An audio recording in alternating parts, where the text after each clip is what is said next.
Bạnសួស្តីបងប្អូននៅក្នុងបណ្ដាញសង្គមទាំងអស់គ្នាបានលោកគ្រូអ្នកគ្រូរៀនស្បនទាំងអស់បាទជាទីគោរពជាទីរាប់អានបាទថ្ងៃនេះគឺខ្ញុំមាន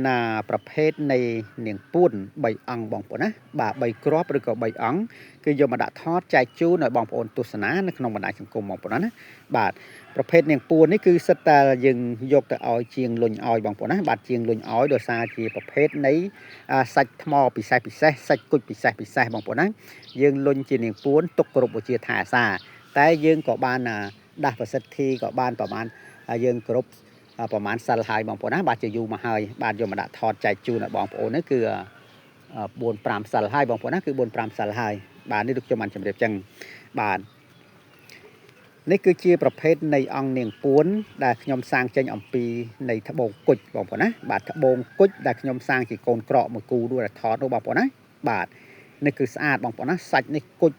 ហើយដាក់ពន្លឺទៅគឺស្អាតណាបងប្អូនណាបាទគឺស្អាតតែម្ដងគេហៅថាត្បូងគុជបងប្អូនណាបាទឬក៏ថ្មគុជបាទឬថ្មសាច់គុជបងប្អូនណាបាទនេះគឺមានឈភ័ណ្ឌធម្មជាតិឡាយរបស់គាត់ទឹកមាសប្រកបនៅក្នុងនឹងតែម្ដងបងប្អូនណាបាទមានទឹកមាសមានពណ៌នេះគឺជាប្រភេទនៃហុងស៊ុយបងប្អូនណាបាទគេថាហុងស៊ុយបាទមានទាំងសងខាងបងប្អូនណាបាទជាប្រភេទហុងស៊ុយនាំលៀបនាំជ័យនាំសិរីមង្គលដល់ក្រុមគ្រួសារយើងហើយប្រភេទនៃអង្គនាងពួនបងប្អូនដឹងស្រាប់ហើយបងប្អូនណាការប្រើប្រាស់របស់លោកគឺលាក់បំបាំងលាក់បំពួននៅមានសត្រូវទាំងឡាយទាំងពួងការពារខាងផ្លូវងឹតបងប្អូនណា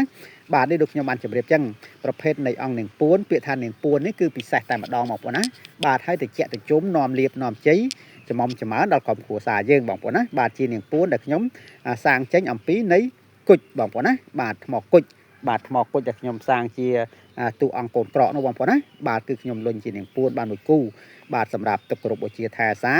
ហើយក៏យកមកដាក់ថតចែកជូនដល់បងប្អូនទស្សនាតែម្ដងទៅបាទចំណែកឯមួយអង្គឬក៏មួយគ្រាប់នេះគឺថ្មពិសេសបងប្អូនណានេះគេហៅថាថ្មសរសៃមាសឬក៏ថ្មផ្កាមាសបងប្អូនណាបាទដូចជាបងប្អូនឃើញនៅក្នុងរូបភាពនេះស្រាប់បងប្អូនណាបាទយើងឃើញរូបសម្រស់របស់លោកស្អាតបែបនេះក៏យកទៅឲ្យជាងលុញធ្វើជានាងពួនទុកធ្វើជាຂ្នាតបន្តោងខ្សែកក៏ត្រូវអីក៏ត្រូវបងប្អូនណាបាទបងប្អូនយកទៅស្រោបមាសស្រោបផ្លាទីនស្រោបអីហ្នឹងគឺស្អាតតែម្ដងដូចជាត្បូងដូចជាអីចឹងបងប្អូនណាបាទនេះឃើញទេនេះក៏ជាប្រភេទនៃថ្មពិសេសថ្មដែលនាំលៀបនាំជ័យថ្មហុងស៊ុយបងប្អូនណាគេហៅថាថ្មហុងស៊ុយបាទថ្មផ្កា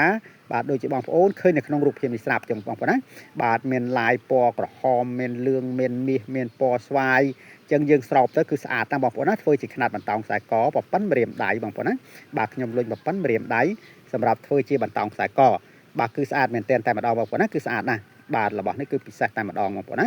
បាទចឹងអង្គនាងពួនទាំង3គ្រាប់នេះដែរដូចខ្ញុំបានជម្រាបចឹងបងប្អូនណាបើសិនជាបងប្អូនដែលគាត់មើលឃើញហើយស្រឡាញ់ចង់បានបងប្អូនណាបាទគឺសូមតំណែងតាមលេខទូរស័ព្ទខ្ញុំបាទដែលនៅខាងក្រោមឬក៏តាមរយៈលេខ Telegram ខ្ញុំបាទគឺលេខ Smart នឹងឯងបងប្អូនណាគឺលេខ Smart នឹងឯង